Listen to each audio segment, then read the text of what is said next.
In May 2009, the basketball world had its eyes glued on Cleveland, where LeBron James was bulldozing his way through the Eastern Conference playoffs. But out west, something far more primal was unfolding. In the mile-high altitude of Denver, two Olympic teammates, two future Hall of Famers, and two of the fiercest competitors of their generation were about to turn basketball into war. Kobe Bryant and Carmelo Anthony weren't just playing for a finals berth. They were fighting for respect, for legacy, and for the right to prove who truly belonged among the immortals. Carmelo himself would later describe it best. Before the Olympics, he and Kobe were close. But it was in the 2009 Western Conference Finals that their bond was forged on what Melo called disrespectful stuff. Kobe jawing at him, elbowing him, even patting his braids to get under his skin. Melo, never one to back down, welcomed it. He thrived on it. They hugged before tip-off, but Kobe leaned in and whispered, "It's war." From that moment, friendship was checked at the door. What followed was one of the most brutally competitive playoff series the NBA had ever seen. The Lakers were heavy favorites.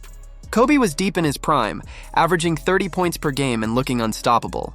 The Nuggets, led by Carmelo, had just upset New Orleans and were riding high, but nobody expected them to survive the onslaught of Los Angeles. On paper, it looked like a mismatch. What people didn't account for was Carmelo's fire. Game 1 set the tone. Staples Center was rocking, expecting Kobe to put on a show. And he did. 40 points on 16 of 31 shooting, a masterpiece of calculated destruction. But Carmelo matched him step for step, pouring in 39 points of his own. Every time Kobe hit a dagger, Melo came right back. It wasn't just scoring. It was defiance. As Charles Barkley said on the broadcast, Melo wasn't just talented, he was fearless. That was the only way to survive Kobe's psychological warfare. The Lakers escaped with a narrow 105-103 win, but the narrative had shifted. Carmelo Anthony wasn't backing down. Game 2 turned the intensity up another notch. Kobe, always the master of mind games, whispered war again before the ball went up. Kenyon Martin would later admit Kobe said things he couldn't even repeat on TV. But Melo? He just smiled. He was ready. What followed was a showcase of obsession versus obsession. Kobe dropped 49 points. Melo countered with 34 and 10 rebounds. The Lakers won again, but the world was seeing something new. Carmelo was standing toe-to-toe with Kobe Bryant in the biggest moments and refusing to flinch. Back in Denver for Game 3, the altitude in the Pepsi Center crowd fueled Melo like jet fuel. He came out possessed, 27 points by halftime on perfect shooting.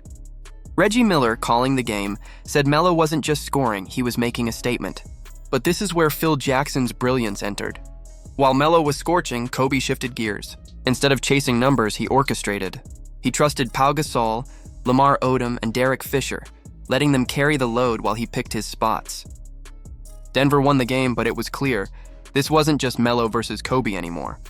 It was about whose leadership style would last longer. Game 4 was the turning point. The Nuggets looked ready to seize control, Melo scoring 22 in the first half, the building shaking with belief. But champions don't die easy. Kobe turned the third quarter into his personal battlefield, scoring 18 points in a single frame. Shaquille O'Neal would later say it was like watching Kobe enter another dimension. Every jumper was contested, every possession suffocating. The Lakers stormed back, winning 120-101. For the first time, Denver's confidence cracked. Still, Carmelo wasn't done. In Game 5, with the series tied 2-2, he delivered one of his greatest playoff performances, 38 points, 13 rebounds, and 5 assists. He hit clutch shot after clutch shot, including a step-back 3 over Derek Fisher that Paul Pierce would later call pure disrespect.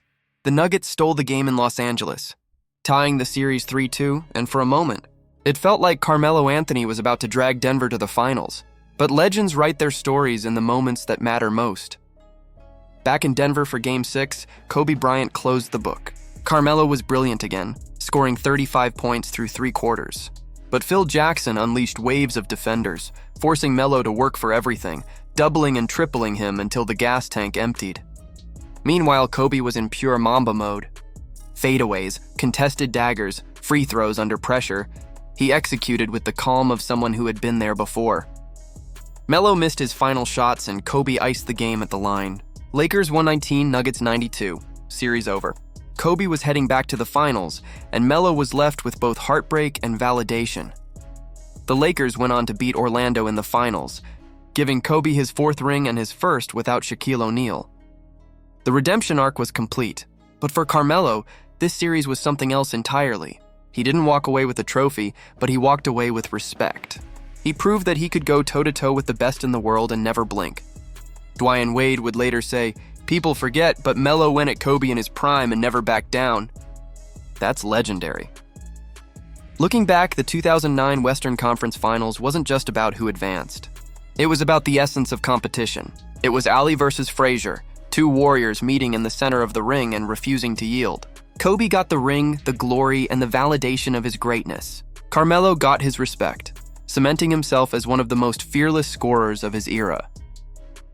Years later, Melo would laugh when retelling the story, saying, "Kobe was going at my neck. Elbows, trash talk, all of it. But that's when we became close, on some disrespectful stuff."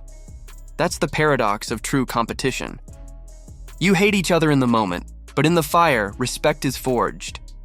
In the end, the fans were the real winners. They got to witness basketball played at its absolute peak. 2 killers going shot for shot, refusing to flinch. Kobe and Carmelo gave the world a masterclass in competitive greatness. And even though only one advanced, both left the court with their legacies forever intertwined. So here's the question. Where do you place Carmelo's 2009 duel with Kobe in the pantheon of great playoff battles?